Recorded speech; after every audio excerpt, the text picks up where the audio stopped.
kembali lagi bersama saya Dira Prayasa, bidang produksi Perut Buleleng dalam acara Ngobrolin Bisnis dengan tema menekan laju inflasi. Di momen yang sangat berbahagia ini, kita kedatangan 4 orang spesial yang berpengaruh dalam pengembangan dan penekanan inflasi di Indonesia, khususnya di Buleleng serta Bali. Yang pertama kita dari Pak Ketut Sukarsa. Om Swastiastu, selamat pagi. Nama saya Ketut Sukarsa. Saya mewakili Koperasi Produsen Tani CDAI Penarukan. Koperasinya sendiri alamatnya di mana, Pak? Di Jalan Pulau Seribu, Gang Arjuna 2A, Perum Geraha Krishna nomor 1. Baik. Selanjutnya kita juga kedatangan tamu spesial dari provinsi. Ada Pak Sony Supriyadi sebagai pimpinan wilayah Bulog Provinsi Bali. Salam Pak, selamat datang di Buleleng, di kantor kami Perut Buleleng. Terima kasih, Om Swastiastu, selamat pagi, siang, malam atau sore. Ya, nanti kan kita nggak tahu ya nontonnya kapan Pak ya. Kemudian selanjutnya kita kedatangan Pak Gede Bobi Suryanto selaku Perumda Swatantra Buleleng. Oke, terima kasih. Selamat pagi, siang dan malam. Jadi perkenalkan saya Gede Bobi Suryanto sebagai pimpinan atau Direktur Utama Perumda Swatantra Kabupaten Buleleng. Kemudian yang terakhir, sudah sering masuk ke video-video kita, ada Pak Wiyagra sebagai Kepala Bidang Koperasi, Dinas Perdagangan, Perindustrian, Koperasi, dan UMKM. Selamat datang Pak. Ya, selamat pagi, siang dan sore, rekan-rekan penulis. Nah, jadi dalam acara kali ini, dalam Ngobrolin Bisnis kali ini, tema umum kita yaitu gimana caranya menekan laju inflasi. Tentunya dari 4 narasumber yang kita datangkan khusus untuk hari ini, tentunya mereka mempunyai program-program untuk menekan laju inflasi yang terjadi saat ini. Mungkin saya ingin mendengar yang pertama kali dari rumah kita, dari dinas kita, dari Pak Wiyagra. Jadi dalam terjadinya inflasi kali ini, Pak, dari kita apa sih program-program kerja yang sudah ataupun kita rencanakan untuk tahun lalu maupun tahun sekarang dalam menekan laju inflasi? Mungkin silakan. Baik, terima kasih Dira. Jadi kita kaitannya dengan menekan laju inflasi sesuai dengan arahan beliau Pak Kadis. Jadi koperasi itu sebenarnya punya peran sangat penting juga terhadap hal-hal yang memang harus kita lakukan. Di antaranya adalah untuk memanfaatkan ataupun menggerakkan koperasi-koperasi yang bergerak di sektor real, utamanya koperasi-koperasi yang memiliki unit usaha di pertokoan. Jadi selama di pertokoan, iya, usaha yang di minimarket ataupun pertokoan, gitu. Okay. Itu yang memang kita dorong, dan sampai saat ini terima kasih juga kepada Pak Sony selaku Kabulog yang sudah sempat yang pernah hadir, karena memberikan kesempatan yang sangat luar biasa, Pak. Betul, Pak. Betul. Apalagi dengan jaraknya luar biasa juga. Untuk peran kami, utamanya koperasi-koperasi yang sudah mengajukan permohonan untuk menjadi penyalur beras SPAP. Ada 9 koperasi yang sudah diterima, Pak. Sekarang sudah kerjasamanya sudah berjalan dengan baik. Nanti sebagai bukti bahwa kita di Dinas Koperasi, utamanya di Dinas Perdagangan, Perindustrian, dan Koperasi, utamanya di bidang koperasi, punya andil, sudah punya peran penting juga di dalam menekan lajunya inflasi yang ada di Kabupaten Buleleng. Ya, mudah-mudahan nanti kerjasamanya ini tidak akan sampai di sini, Pak. Kami juga berharap koperasi-koperasi yang kebetulan punya potensi untuk bisa diterima lagi, Pak, secara lebih luas, sehingga kita bisa melakukan langkah-langkah ataupun penekanan yang secara masif untuk pergerakan inflasi ataupun menekan inflasi melalui penyaluran ataupun distribusi beras SPAP yang dilontarkan oleh Bulog. Terima kasih. Baik, jadi dari Pak Sony sendiri sudah menggelontorkan gitu Pak ya ke 9 koperasi yang ada di Buleleng sebagai penyalur beras Bulog gitu ya. Iya. Tentunya untuk menekan laju inflasi tersebut, apakah dari koperasinya sendiri dibebaskan mau jual berapa, Pak? Soalnya kalau dapat beras dari Bulog kan harganya rendah tuh. Nah, itu mungkin bisa dijelaskan karena kita juga awam biar semua tahu bagaimana sistemnya seperti itu. itu sudah ada aturan main yang tersendiri Pak Sony ya, tentunya ya tidak serta-merta bisa langsung dijual secara bebas. Artinya sampai titik konsumen itu sudah ada harga yang memang dibolehkan sebagai harga head ya dari yang sudah diterapkan oleh Bulog. Jadi sehingga koperasi itu tidak boleh lagi menjual kepada usaha-usaha yang lain, hanya kepada konsumen ataupun anggota yang memanfaatkan dari usaha yang dikelola oleh koperasinya itu sendiri. Okay. Berarti sudah ditentukan harga eceran tertingginya dan koperasi wajib menjual di harga tersebut. Atau lebih rendah boleh Pak? Kalau lebih rendah kan nanti karena tidak B2B, business to business. Kalau memungkinkan ya Astungkara boleh sekali. Boleh lebih rendah, tapi lebih atas kan tidak boleh. Kalau di atas tidak boleh. Kalau lebih rendah nanti bisa rugi dong koperasinya.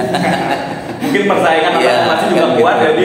Yang jelas ini kan hubungan kita dengan Bulog juga tidak terlepas dengan hubungan bisnis to bisnis, gitu. Karena koperasi itu adalah badan usaha yang boleh juga untuk mendapatkan profit Pak ya. Jadi oleh karena itu tanpa profit koperasinya tidak akan bisa memberikan kesejahteraan kepada anggotanya. Demikian gitu.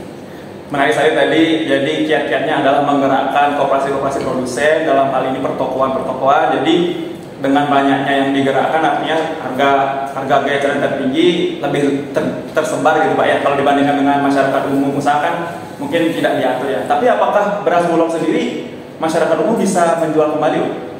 Harus koperasi. Sesuai dengan kerjasama yang kita lakukan. Jadi itu ada di ranah Bulog ya. Jadi nanti kita lanjut kita mohon untuk menjadi penyalur dengan persyaratan tertentu. Paling tidak pertama koperasinya punya usaha, ada NPWP, ada NIM di sana. Ada surat pernyataan lagi Pak yang bermeterai 10.000 itu sebagai bukti bahwa koperasinya tidak bisa melakukan sesuatu di luar dari perjanjian yang sudah disepakati. Jadi kalau isi perjanjiannya itu memang kompleks ya. Hal itu Pak ya. Oke, siap. Oke, gitu. Jadi beberapa koperasi sebenarnya masih minat Pak. Kebetulan Pak Sony hadir, masih banyak yang punya minat untuk ikut terlibat karena ini sangat dirasakan untuk betul-betul bisa memberikan pelayanan yang terbaik kepada anggota, memberikan nuansa harga yang cukup bersaing sehingga bisa terjangkau di kelompok masyarakat ataupun di anggotanya itu sendiri. Kalau boleh saya tahu nih Pak, untuk harga beras Bulog sendiri untuk headnya itu berapa di angka berapa Pak? Oh ya. Mungkin Pak Sony ya. Ya, terima kasih Mas. Memang kalau untuk peran serta di inflasi. Mohon maaf Pak Sony nanti suaranya agak. Oh ya, peran serta untuk inflasi khususnya Bulog itu hampir di seluruh Indonesia kita punya tugas yang sama. Itu memang penugasan dari pemerintah. Berkenaan dengan inflasi adalah kita melakukan kerjasama dengan retailer-retailer kami atau panjangan tangan kami, baik itu TPK, toko pangan kita ataupun RPK, rumah pangan kita adalah panjangan tangan kami. Di samping itu juga dengan perumda-perumda dan koperasi khususnya. Memang upaya-upaya itu telah kami lakukan dengan tujuan agar beras SPHP ini bisa dinikmati oleh seluruh masyarakat Indonesia. Karena memang pada saat ini terjadi anomali yang luar biasa berkenaan dengan cuaca yang berakibat dengan hasil produksi pertanian khususnya padi atau beras agak tidak sesuai harapan kita. Ini berkepanjangan. Kita sendiri mungkin kalau di Bali ini belum ada hujan ya, tapi di wilayah-wilayah lain sudah mulai hujan dan harapannya panen dalam jumlah yang masif itu sekitar bulan April ya. Berkenaan dengan harga kami memang begini Bapak Ibu, harga kami sudah kami tentukan, ini memang menjadi ketentuan pemerintah. Jadi harga kami untuk di gudang, afgudang, pengambilan di gudang itu harganya adalah Rp9.950 per kilogram. Dan kebetulan di tempat kami sudah kemas dengan kemasan SPHP atau 5 kg. Jadi harganya pengambilannya di gudang kami adalah Rp49.750. Kemudian untuk masalah harga pemasaran HET-nya, harga eceran tertinggi adalah Rp10.900 per kilogram. Jadi memang ada ya selisih margin di situ dari 9.950 ke 10.900. Jadi itulah yang diupayakan agar bisa walaupun yang bekerja sama dengan kami, agar dia juga bisa menikmati margin dalam artian yang wajar. Dan harapannya masyarakat pun akan mendapatkan harga beras yang wajar juga, dengan HET per 5 kilogramnya adalah Rp54.500. Jadi sebenarnya harga itu adalah harga untuk end user atau konsumen akhir. Jadi kalau mau ada, katakanlah mitra kerja kami yang mau ambil untuk disalurkan kembali ke downline-nya, harapan kami itu tidak jual dengan HET-nya. HET maksudnya dijual dengan harga 52 atau 52,5 selama mereka mendapatkan margin, dan masyarakat yang end user atau konsumen akhir itu bisa menerima harga yang ditentukan oleh pemerintah, yaitu 10.900 atau 54.500 per kilogram. Itu harapannya. Dan saya mohon pengertiannya bagi teman-teman yang menjadi retail kami, apabila ini akan menjual lagi silakan, tapi jangan sesuai HET ke konsumen akhir, karena HET itu adalah ketentuan untuk end user atau konsumen akhir. Itu aja harapannya. Jadi artinya kalau memang diperjualkan untuk pedagang kelontong dan dijual kembali, itu maksudnya Pak ya? Jadi ada pembagian hasil di sana. Berbagi margin. Ya. Itu harapannya. Mungkin karena sudah dilanjutkan sama Pak Sony, kita lanjut untuk mau tanya nih Pak. Selain pengedaran beras Bulog sendiri, beras SPHP. Ada kepanjangannya apa Pak? Stabilisasi harga dan stabilisasi pasokan dan harga pangan. Oke. Selain pengedaran beras ini, apakah ada program kerja lain nggak Pak untuk menekan laju inflasi? Ya, ini mungkin berkaitan dengan tugas kami juga yang dari Bapanas pada kami menugaskan adanya bantuan pangan. Bantuan pangan tahun 2024 ini akan dilanjutkan kembali. Yang kemarin mungkin 2023 kita sudah saudara-saudara kita sudah menikmati bantuan pangan. Tahun 2024 ini akan dilanjutkan. Rencananya itu dari bulan Januari ini sampai dengan bulan Juni.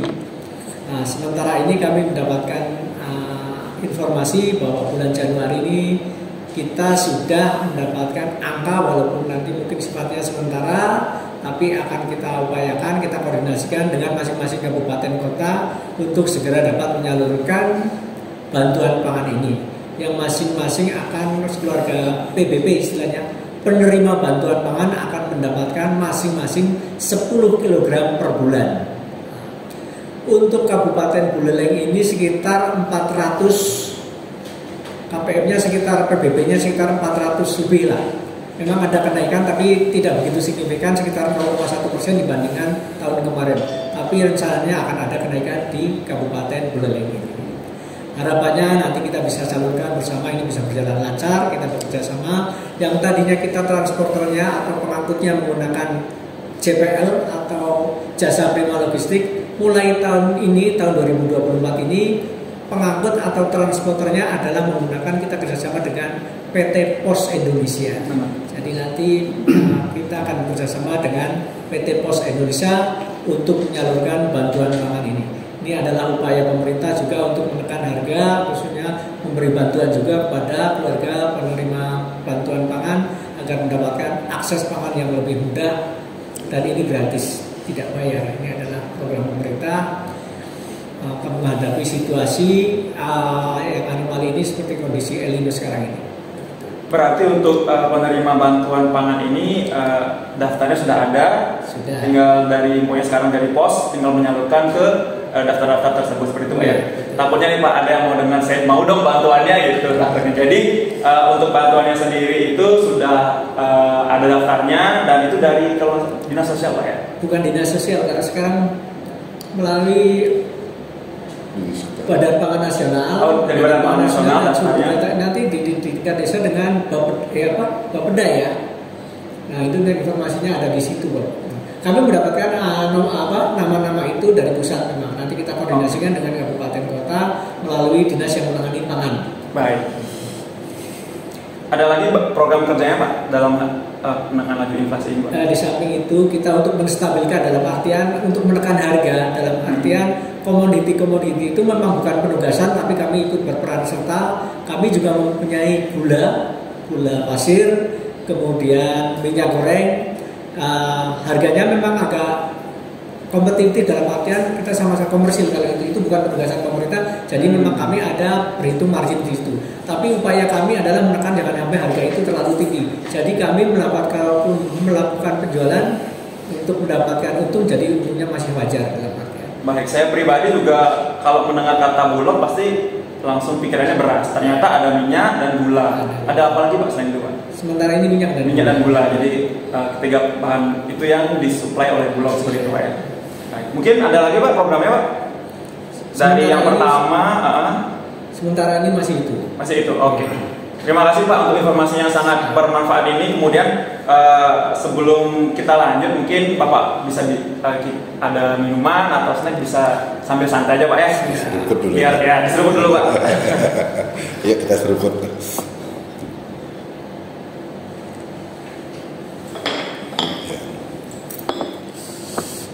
Kalau Bapak biasanya kopi hitam atau kopi manis? Ya. Hitam Tanpa gula. Kalau buleleng harus kopi.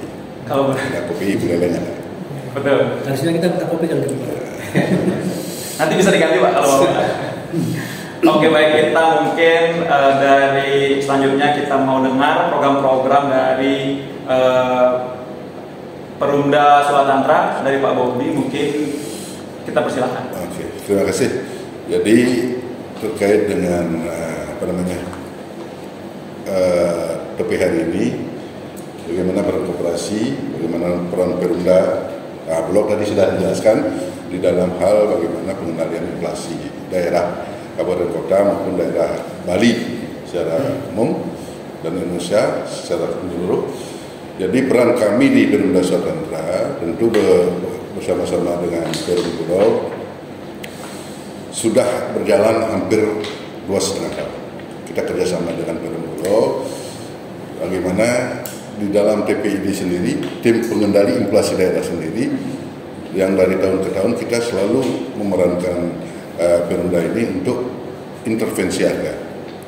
Jadi melakukan intervensi harga di pasar dengan menyiapkan komoditi yang terkait dengan inflasi, komoditi pangan khususnya, kemudian melakukan pasar murah, operasi pasar murah dengan Perum Bulog itu rutin dengan Dinas Perdagangan juga di Perumda UKM yang menjadi prakarsa, di mana titik-titik yang harus kita lakukan sebagai pengendali harga.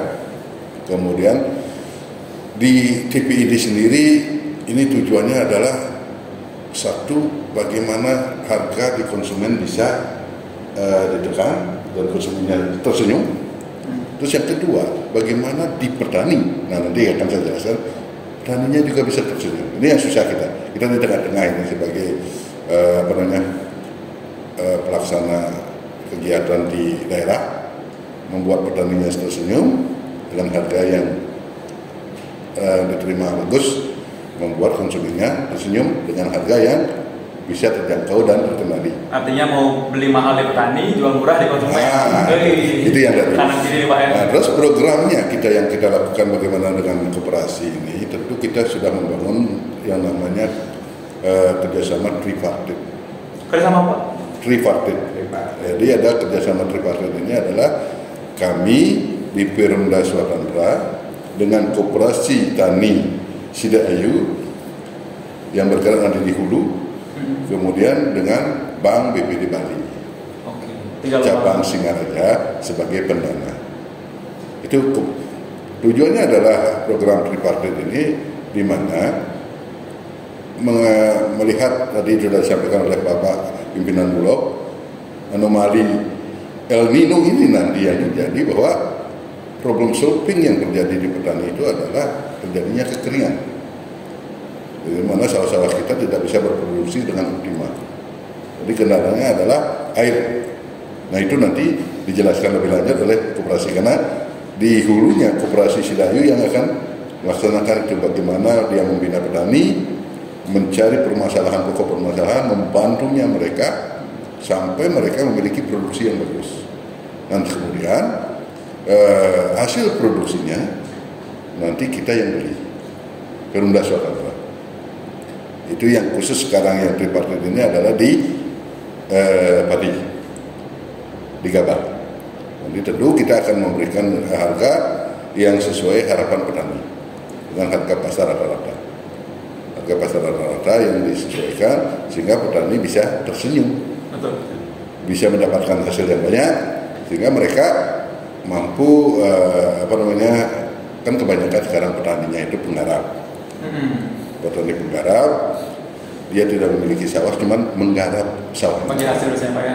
Jadi dari bagi hasil ini bisa menyekolahkan anaknya dan sebagainya, bisa untuk menghidupi dirinya. Sehingga peran dari nantinya Koperasi Sedayu ke depan, dia akan mensupport petani ini sehingga memiliki hasil produksi yang tinggi, penghasilan berbentuk nilai nominal uang yang juga cukup tinggi.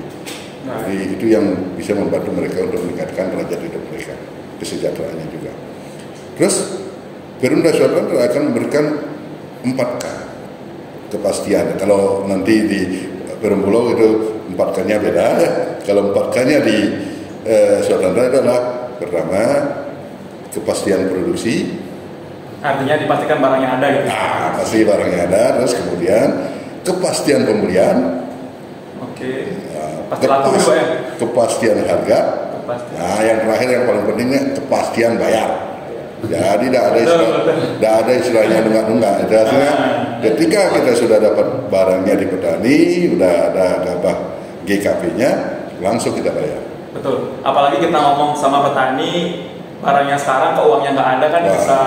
Jadi biar tidak ada problem lagi. Betul Pak. Itu yang paling kayak yang terakhir sih Pak. Pastian bayar Pak. Nah kalau pakannya bulog lain. Ada begitu kita dengar langsung. Nanti dengarkan apa pakannya karena Bapak Nas punya apa kepastian pasokan dan sebagainya jauh yang punya. Tapi kalau pakannya Swadharata ada satu kepastian produksi, dua kepastian pembelian, kepastian harganya, terakhir kepastian bayar harus. Nah terus tujuannya adalah bagaimana mengedukasi petani-petani ini sehingga mereka terus secara kontinuitas bisa berproduksi. Dengan ada bantuan-bantuan air sumur bor ini nanti dijelaskan oleh Koperasi Sedayu, ini akan terus. Nah peran Swadharata. Lalu peran BPD-nya bagaimana? Nah dari peran keuangan BPD Bali, dia memberikan support berbentuk kredit usaha rakyat, kredit petani, dan juga kredit Alsinta nanti. Sehingga mereka dibantu permodalan, sehingga permodalan di masing-masing petani ini dibantu dengan kredit bunga rendah. Nah di Perumda sendiri apa yang dibantu oleh BPD adalah kredit pembelian pangan. Kita dibantu juga kredit, sehingga modal kita juga ada yang harus kita sirkulasikan.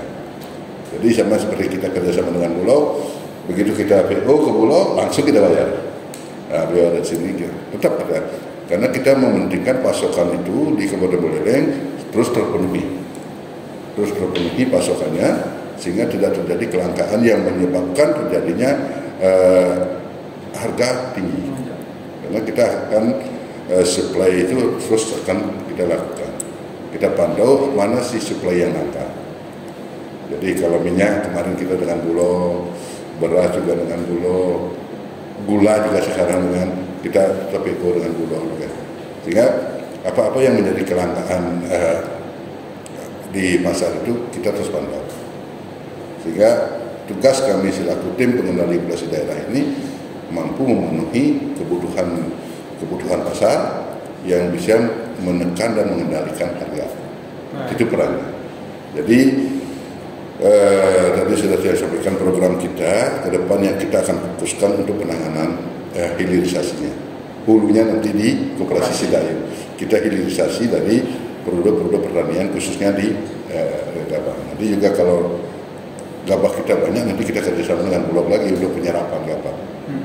Ketika kita sudah memiliki target kita seperti apa yang disampaikan oleh Koperasi Sedayu itu hampir 1.000 hektar.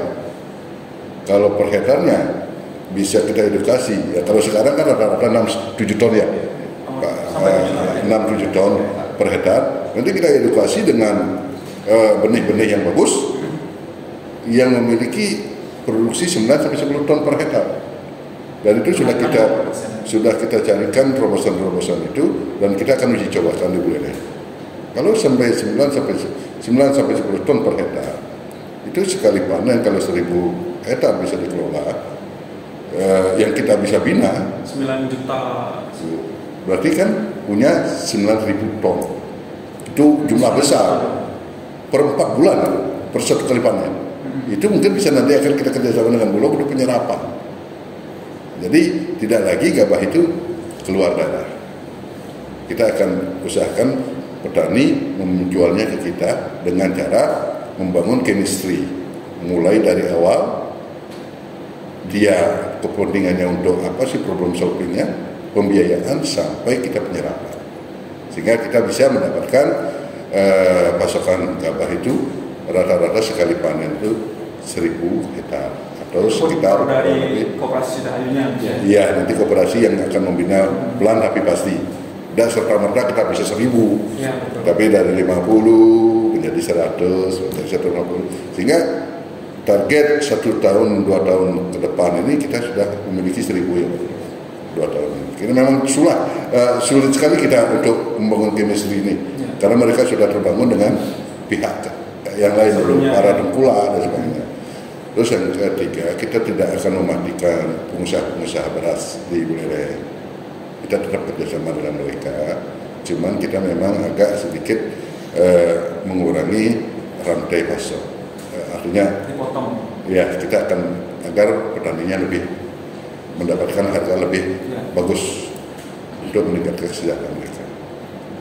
Sehingga tidak lagi ada tukang tebas, ya tidak lagi dari tukang tebas ada pengepul ke suatu rendah lagi.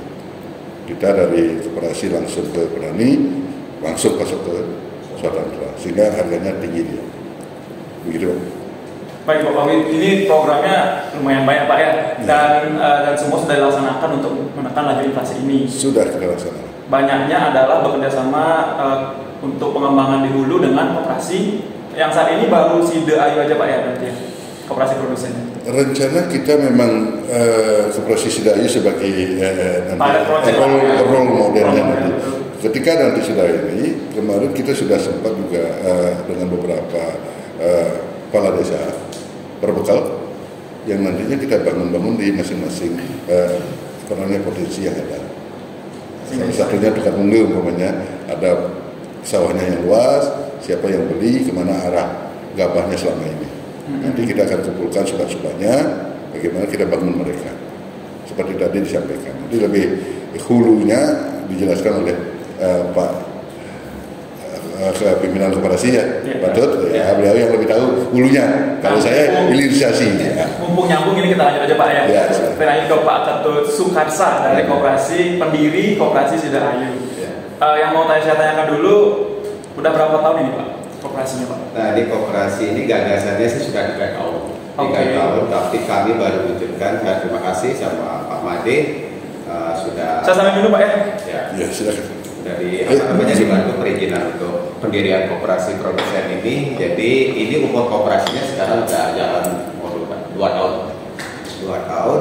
Nah di mana awalnya itu adalah kami itu kan kebetulan rumah ini dekat dengan sawah. Nah di sana itu ada beberapa petani yang curhat nih. Waduh Pak Ketut ini nih saya kadang-kadang susah mendapatkan bibit, pupuk, obat-obatan kan gitu.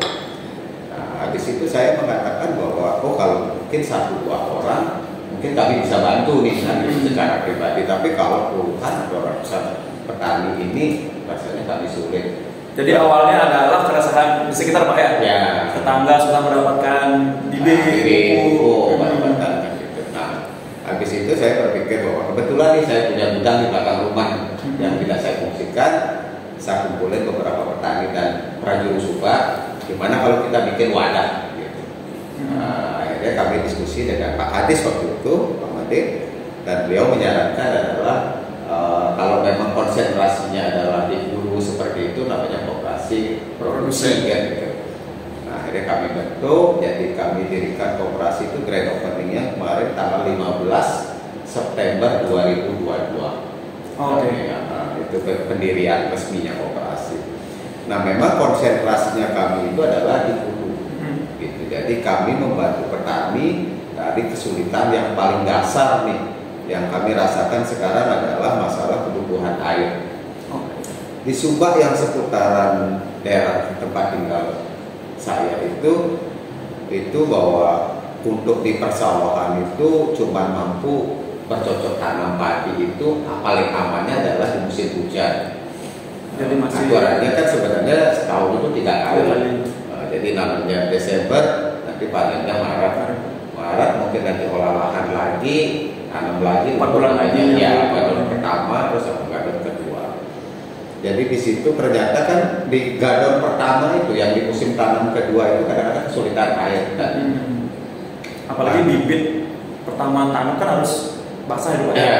Jadi saya mengatakan sama petani atau sama prajurit subak, apapun strategi kita atau bibit apapun yang kita mau tanam, kalau masalahnya adalah air kan kemungkinan pasti akan gagal panen. Akhirnya kami di situ punya ide bagaimana kalau kita bikin sebuah persawahan. Nah, jadi kami buat hampir 60 titik yang sekarang sudah kami lakukan dari Koperasi Sida Ayu. Satu sumur itu bisa ngairin 1,5 hektar sawah. Jadi maaf saya potong Pak. Jadi untuk sumur ini kan dalam ya Pak ya. Berarti pakai rata-rata 50-60 meter. 50 meter. Ya. Pakai Untuk pompa. dibenarkan ya. Kemudian itu dipompa naik. Ya, itu pakai. Saya bersyukur juga kerjasama dengan PLN. Jadi di PLN itu ada yang namanya tarif pulsa itu agriculture. PLN punya program agriculture gitu Pak. Jadi kami juga kerjasama dengan PLN karena sumur ini adalah sumur dalam. Jadi pompanya kan harus ditaruh di bawah air, di bawah sumur. Iya. Nah, jadi pakai submersible. Itu out airnya itu 2 tim. Jadi pompanya itu tenggelam di dalam air. Ya. Submersible. Ya, submersible itu out airnya 2 tim, itu bisa ngalirin 1 hektar sampai 1,5 hektar per satu sumur. Kami sudah membangun 60 titik sumur di Kelurahan Penarkan sama Banyuning. Nah, Koperasi Sida Ayu ini dalam perjalanan ini kami sudah mengelola 8 subak dengan luas lahan 250 hektar. Saat ini 250 hektar. Ya, 8 subak 250 hektar. Di mana masalah yang tadi itu bahwa kami konsentrasinya adalah di hulu. Nah, kebetulan juga kami, kemarin saya berterima kasih sama Pak DOP, akhir tahun kemarin ini kami bekerja sama dengan 3 perusahaan bilang tripartit tadi itu. Jadi hulunya kami yang kelola, hilirisasinya adalah PD Swadatra, modalnya dari BPD Bali. Nah, jadi saya bersyukur bahwa karena koperasi ini kan punya keterbatasan di permodalan, disupport sama BPD Bali sama untuk penyerapan hasilnya dari Perumda.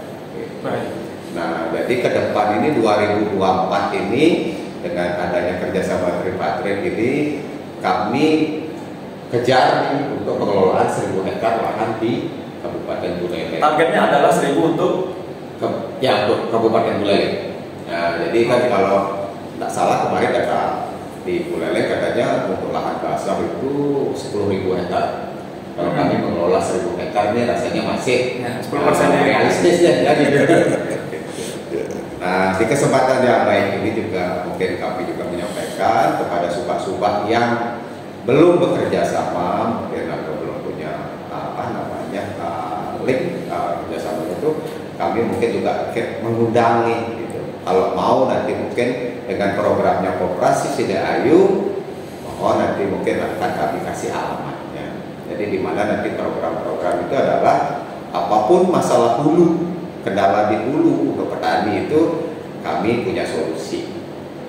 Dari mulai sumur bor, terus mungkin bibit, jadi sumur bor olah lahan, terus yang namanya macam gula ya, kayak bercocok tanam itu, sampai penyerapan hasil itu nanti Koperasi Sida Ayu sudah punya link-link kerjasama. Jadi kami programnya yang 2024 ini adalah yang untuk yang kerjasama 8 subak ini hasilnya nanti kita akan beli dengan kering panen. Jadi kalau yang selama ini kan yang namanya tengkulak kan belinya adalah cawangan, taksiran kan gitu. Nah, nggak dihitung Pak ya? Nggak dihitung biasanya Pak ya? Ya, apa hektar masuk nih ceritanya. Apa yang termasuk di rata-rata sekian kilo kali gitu. Ya, tapi kalau sekarang ini kita maunya real. Kalau petaninya bagus pengelolaannya, apalagi tadi ada rencana dari Pak Gede kan bahwa kita akan mencari bibit-bibit yang bagus, di mana di luar Buleleng ini kan ada yang sampai keluarannya 10 ton atau di atas itu. Nah kami pun koperasi bahwa karena mengelola hulu ini bukan semata-mata yang sekarang kan petani ini cuma tahunya adalah benihnya Sierang sama Inpari. Nah kami coba akan kemarin kan dari Pak D itu ada rencana Sri Sultan ya, sama Sierang Sulaiman. Nah Sulaiman itu katanya bisa meningkatkan produksi. Nah kami mungkin di situ rencananya nanti di musim tanam berikutnya setelah musim hujan ini ada rencana kami akan coba demplok yang benih yang estimasikan produksinya lebih tinggi kan, bagaimana tujuan kami pasti adalah untuk mensejahterakan petani tadi. Nanti kita update Pak ya, bagaimana hasilnya dari bibit barunya ini, apakah ya, siap. Nanti sesuai dengan ekspektasi kita atau gimana Pak ya? Tapi namanya petani kadang Pak sudah terbiasa gitu Pak, contoh pakai Sierang pokoknya. Tiba-tiba kita dari koperasi datang bawa bibit baru pakai ini gitu. Respon mereka gimana Mas? Kalau yang pengamatan saya di lapangan sebenarnya sampai hari ini petani itu sebenarnya minim informasi. Dia selalu mengikuti apa yang mungkin orang lain sudah biasa tanamkan. Tapi dia tidak pernah belajar di luar sana bahwa ada mungkin benih yang lebih bagus kan itu. Makanya saya yang sekarang ini sebenarnya memberikan saran ke petani pun rasanya mereka semuanya mau ikut. Jadi mereka terbuka lah Pak ya. Jadi kalau diberikan saran mereka mau dengar dan aplikasikan juga mau gitu Pak ya. Karena kita kemudahannya kan gini, pokoknya Bapak kalau perlu bibit tinggal ambil aja.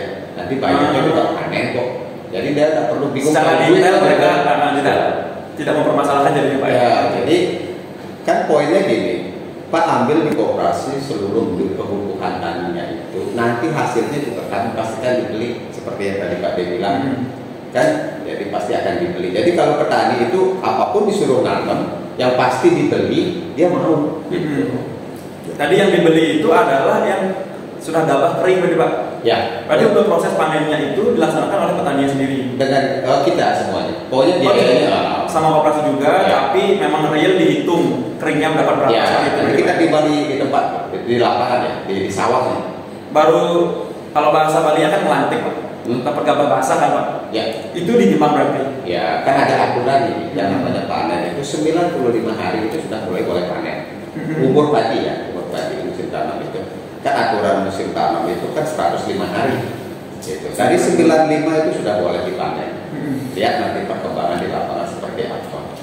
Kita belinya itu yang tadi itu, yang dari umur 95 panen itu nanti koperasi yang panen nih. Koperasi yang panen ditimbang di sana, jadi petaninya itu sama sekali tidak akan mengeluarkan biaya apa. Betul, tadi juga sempat saya pikirkan itu, kalau dia beli kering artinya petani yang panen, petani yang jemur kayaknya kalau seperti itu berat kan sepertinya Pak. Ternyata tidak ya, dari koperasi yang melaksanakan proses panennya tersebut. Itu. Karena petani memang sudah mau bicara dari awal bahwa saya tidak punya modal nih Pak, kan gitu kan? Jadi kami akan siapkan seperti tadi dibilang mungkin ada panen manual, sekarang mungkin udah ada teknologi, sudah mulai pakai power tracer atau misalnya pakai obi itu kan, jadi nanti mengurangi mungkin sekarang banyak orang yang sudah tidak mau bekerja di persawahan atau di pertanian, generasi penerus ini udah susah nih, jadi makanya teknologi ini penting gitu, makanya kami pun berharap dari pihak pemerintah kan gitu, karena kami sekarang adalah ini di awal ini koperasi ini sebenarnya misi sosial,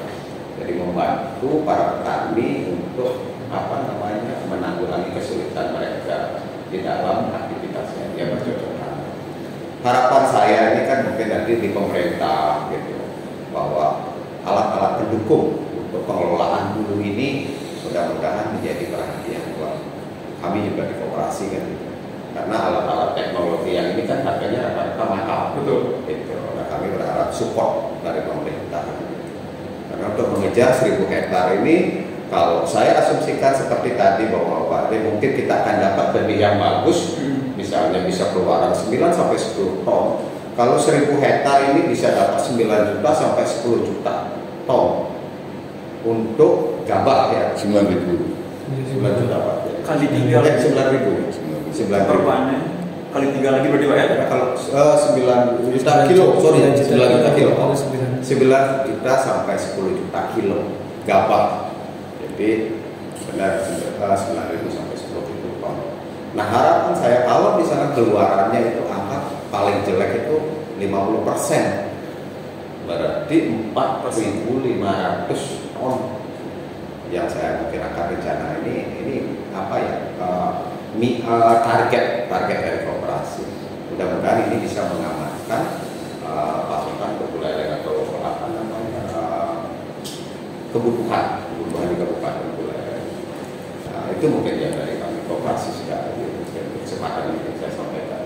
Jadi untuk permasalahan di koperasi sendiri yang saat ini terjadi adalah alat mesin pertaniannya berarti Pak ya. Untuk saat ini apakah punya sendiri atau sewa Pak? Saya masih kontrak, ada satu mesin panen yang saya kontrak gitu. Terus yang cuma kalau alat itu aja yang kami punya. Jadi selain dari ini berbicara masalah produksi kan tidak hanya beras Pak ya. Ada nggak produk pangan lain yang dikelola oleh koperasi Sidayu? Kalau kami konsentrasinya di ini adalah masih di saat ini basah ya gitu. Tapi kalau untuk produk yang lain kan itu memang kami akan karena di anggota ini kan adalah terdiri dari petani. Gitu. Jadi kami di koperasi ini mengajak seluruh petani menjadi anggota. Tujuannya apa? Kalau koperasi ini sekecil apapun untungnya koperasi ini, suatu saat petani juga cukup menikmati. Gitu. Jadi ada rasa memiliki kan gitu, karena dia sebagai anggota. Makanya nanti untuk kebutuhan pokoknya, terutama yang lain, misalnya kayak minyak goreng, gula pasir, misalnya gitu, kami akan kerjasama dengan PD Swadatra maupun Bulog nantinya seperti apa mekanismenya kan. Gitu. Tapi yang kemarin memang kami juga sudah ditelepon sama Kepala Bagian Kredit BPD Provinsi bahwa sampai kebutuhan harian si petani ini sebelum mereka panen ini kan mereka pasti punya kebutuhan juga gaya hidupnya nih. Sampai itu pun nanti rencananya akan diprogramkan sama BPD. Nah makanya dari itu mungkin sembakonya ini kami akan siapkan di koperasi. Walaupun dapat untuk sedikit tapi kan koperasinya ini bisa untuk apa namanya menutupi biaya operasionalnya koperasi kan gitu. Untuk saat ini anggotanya ada berapa Pak? Sekarang petani sudah 120 orang. 120 ya, petani. 120 petani ya. Penyebarannya ini masih di daerah? Ini baru dua kelurahan. Dari kelurahan Banyuning sama kelurahan Penarukan. Di kelurahan Penarukan 6 Subak, di Banyuning 2 Subak. Jadi 8 Subak. Kalau Bapak kan otomatis sering ke lapangan Pak ya. Pasti. Terus ketemu petani, ada nggak Pak mereka bercerita tentang wah ketemu Pak Ketut nih sekarang apa jadi apa gitu, ada nggak kayak gitu Pak? Ya, dampak positifnya yang mereka rasakan setelah sama koperasi. Mungkin nanti ini juga bisa mempengaruhi koperasi apa sobat-sobat lain daripada beli putus gitu sama kadang teman pula ini besoknya turun harga nggak mau sama yang ini. Nah bagaimana biar ya udah sama koperasi aja gitu. Iya pasti kan dari 8 Subak ini kan semua petani sebagian besar pasti merasakan dampak positifnya karena kan situasi sebelum kami mendirikan koperasi ini yang namanya tengkulak itu dia akan datang pada saat padi mulai menguning. Jadi mungkin 2 minggu sebelum panen dia baru datang ngasih DP ke petani. Saya pelajari ini saya jadi beli ini. Tapi kalau yang kami koperasi Sidayu dari mulai olah-olahan kami konsentrasi bantu mereka. Dia tidak punya biaya traktor, kami siapkan biaya traktor. Tidak punya biaya nanam, kita siapkan biaya nanam. Tidak punya benih, kita belikan benih. Gitu. Jadi obat-obatan pun mereka tinggal ngambil dan tanda tangan di koperasi. Jadi nanti terserah, gitu. Kita masih fleksibel nih sama petani. Kalau misalnya nanti harga tengkulak lebih mahal, silakan jual ke tengkulak. Kan tujuannya kita mensejahterakan mereka. Tapi kalau misalnya lebih mahal atau minimal sama dengan harga koperasi yang mau kita beli, gitu, koperasi mau beli, saya berharap bahwa mereka akan menjual ke koperasi dulu prioritasnya, karena kita sudah membantu loh dari mulai awal ya. Gitu. Nah, tengkulak tidak punya konsep seperti itu, makanya kami koperasi ini adalah petani itu tidak ada alasan mereka tidak nanam, tidak nyemprot atau tidak pupuk kan itu, karena apapun yang mereka butuhkan kami sudah siapkan kan. Tinggal mereka ambil di koperasi, tanda tangan hutang, nanti boleh bayar pas panen atau di potong panen gitu, maksudnya potong hasil atau mereka bayar cash gitu. untuk seperti itu secara teknisnya ada nggak yang seperti itu Pak? Jadi dia di lapangan itu ternyata harga template dapatnya lebih tinggi, ada nggak yang gitu Pak? Karena kan sistem pembeliannya kan berbeda nih. Ya. Kalau template dia kita bisa bilang perkiraan lah. Ya. Kalau di koperasi kan otomatis dipanen dulu, ditimbang dulu baru tahu kan. Ya. Jadi petani gimana cara menentukannya mereka? Ini kan sebenarnya kan kenapa sekarang petani sudah mulai mau jual kering panen itu karena kan ada beberapa persawahan itu mereka mengatakan kan si petani ini tahu nih pada saat dipanen oleh tengkulak berapa keluarannya, oh sekian. Jadi berdasarkan histori berarti ya. Sebelumnya Harus tanya kalau misalnya harga gabah sekarang harusnya bapak dapat tambahan uang segini loh. Gitu. Mereka kan ada satu contoh nih petani yang kemarin cerita, itu ternyata nih kalau saya jual timbangan ini harusnya saya dapat uang lagi 6 juta nih. Wih lumayan ya. Nah kan gitu. Saya mengatakan coba kalau jual ke saya 6 jutanya itu kan bisa dipakai untuk biaya traktor atau biaya tanam. Jadi tidak akan keluarin lagi dari kantong sendiri. Kan itu tujuan saya kan gitu. Makanya nanti petani itu dengan kita melakukan kering panen, beli kering panen, saya berharap petani itu akan lebih maksimal dalam proses pemeliharaan. Karena apa? Kan semakin bagus padinya, semakin berat misalnya gabahnya, kualitasnya, berarti saya akan bayar lebih mahal. Gitu. Karena kita jual belinya timbangan kan. Gitu. Jadi kita fair nih mainnya nih. Gitu. Kalau bapak bagus pemeliharaannya, saya akan beli mahal Pak. Gitu. Baik. Wah panas sekali nih mungkin sudah dari semua sudah memaparkan dan memang saya dengar sih dari semuanya memang secara aktif itu memang menekan laju inflasi seperti itu Pak, dan harapannya memang sesuai dengan yang dikehendaki pemerintah, yaitu 2,5 plus minus 1 seperti itu Pak ya. Yeah. Jadi harapannya ke depannya adalah semoga inflasi di Buleleng di Indonesia, khususnya di Buleleng dapat ditekan serendah-rendahnya, jadi untuk membantu mensejahterakan masyarakat Buleleng sendiri. Mungkin dari bapak-bapak ada yang mau disampaikan untuk terakhir sebagai closing statement? Sedikit mau saya tambahkan tadi. Boleh Pak. Ada pertanyaan tadi, gimana sih petani perbandingan antara dibeli oleh tengkulak nebas ya ngajak dengan kita beli langsung kering panen GKP-nya. Nah, kita sudah berapa kali riset dengan beberapa petani. Jadi mereka di bulan Desember kemarin, ketika mereka dibeli oleh penebas atau tukang pajak, kalau istilah Balinya tukang pajak, itu mereka rata-rata di angka 275 sampai 300 ribu per hari. Jadi kalau 1 hektar dia memiliki nilai kurang lebih rata-rata 30 juta. Nah sedangkan ketika kita beli dengan GKP langsung, dengan data kemarin real panennya itu antara 7 ton per hektar, kemudian kita beli di harga 7.000, harganya kemarin 7.000 GKP-nya, itu mendapatkan nilai kurang lebih 50.400.000. Hampir 2 kali lipat Pak ya. Terus kemudian biayanya 9.905.000. Itu biaya olah tadi sudah disampaikan, mulai dari kredit sumur bornya, memadu, kredit benihnya, kredit saprodinya, kredit biaya olahnya, kredit panennya.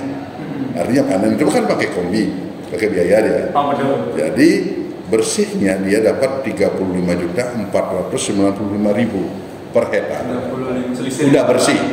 Jadi selisihnya hampir 15 sampai 20 juta ketika kita itu ditebas oleh tengkulak dibandingkan dengan dipanen sendiri langsung dibeli GKP. Jadi lewat koperasi dia akan naik jauh. Jadi itu adalah rata-rata hitungannya, tentunya rata-rata ada kita pakai riset. Sudah kita riset di bulan Desember ini, sudah kita riset Desember 2023 kita sudah coba berapa. Nah kalau mungkin nanti bisa kita gunakan dengan tadi benihnya, pakai benih yang keluarannya nanti 9 ton sampai 10 ton per hektar, yang sudah diuji cobakan itu kemarin di Denplot di Jemberannya itu keluarnya 9 sampai 10 ton. Itu signifikan dengan metode pemeliharaan, kemudian pemupukan dan sebagainya sama, itu 9 sampai 10 ton. Itu jauh lebih tinggi nanti. Nanti kita dengan Bulog mungkin akan berdiskusi panjang untuk penyerapan gabah ini, karena banyak Jadi tidak mungkin kita bisa serap sendiri. Pasti akan dengan Perumbulok untuk ikut menyerap. Apalagi kalau nanti terbukti hasil keluarnya 9 ton, ini hasil dari 50 juta tadi di awal bisa meningkat. Wah, Lagi, Pak, ya? luar biasa. Kalau 50 juta kemarin, kalau 9 asumsi 7 ton. Dari data kita risetnya 7 ton. Kalau range-nya berapa, Pak? 7 sampai? Kalau yang sekarang dengan pola tanam yang biasa itu kan pasti average-nya dapatnya sekitar 6 bahkan 6 belum sampai 8 ya, jarang mencapai 8 jarak. dari per hektare ya. Ya. Baik. Saya berharap mudah-mudahan benar nih bibit unggul ini kan nggak usah muluk-muluk naik 1 ton saja. Kalau harga gabah sekarang dengan 7.000 udah 7 juta mereka bisa meningkatkan hasilnya. Ya.